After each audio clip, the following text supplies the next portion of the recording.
నమస్కారం NSTV news కి స్వాగతం. నా పేరు ఉషా. ముందుగా ముఖ్యాంశాలు. జగిత్యాల జిల్లా మెట్పల్లి పట్టణంలోని 14వ వార్డులో భారీ వర్షాల కారణంగా పలు ఇండ్ల మధ్యలోకి వర్షపు నీరు చేరడంతో వార్డు కౌన్సిలర్ దొనికెల శిరీష నవీన్ తక్షణమే స్పందించి సహాయక చర్యలు చేపట్టారు. వర్షం కారణంగా ప్రజలు ఇబ్బందులు పడుతున్న ప్రాంతాలను స్వయంగా పరిశీలించిన కౌన్సిలర్ స్థానికులకు ధైర్యం చెబుతూ అవసరమైతే తప్ప బయటకు రావద్దని, ఎలాంటి అత్యవసర పరిస్థితి ఎదురైనా వెంటనే తన దృష్టికి తీసుకురావాలని సూచించారు.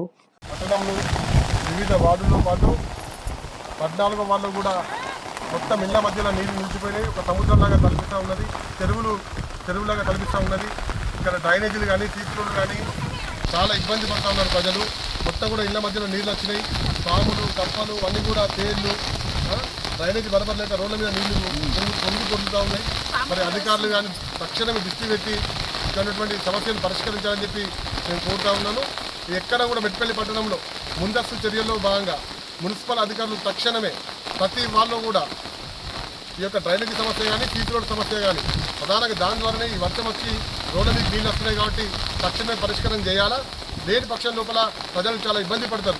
ఇవాళ ముందస్తు చర్యల్లో భాగంగా మరి అధికారులు ఏ విధంగా చర్యలు తీసుకున్నారో నాకైతే అర్థమవుతలేదు. 14వ వాళ్ళు చూసినట్టయితే సముద్రం తలపిస్తూ ఉన్నది. ఇది మెయిన్ రోడ్డు, ప్రజలు పోయేటందుకు మెయిన్ రోడ్డు. ముంగట్నే స్కూల్ ఉంటుంది. ఆ స్కూల్లో మధ్యలో మొత్తం వాటర్ అయిపోయినాయి. మొత్తం చెరువు తలపిస్తూ ఉన్నది. కాబట్టి అధికారులు తక్షణం చర్యలు తీసుకొని ఈ యొక్క ప్రజల సమస్యలను పరిష్కరించాలని చెప్పి డిమాండ్ చేస్తూ ఉన్నాం.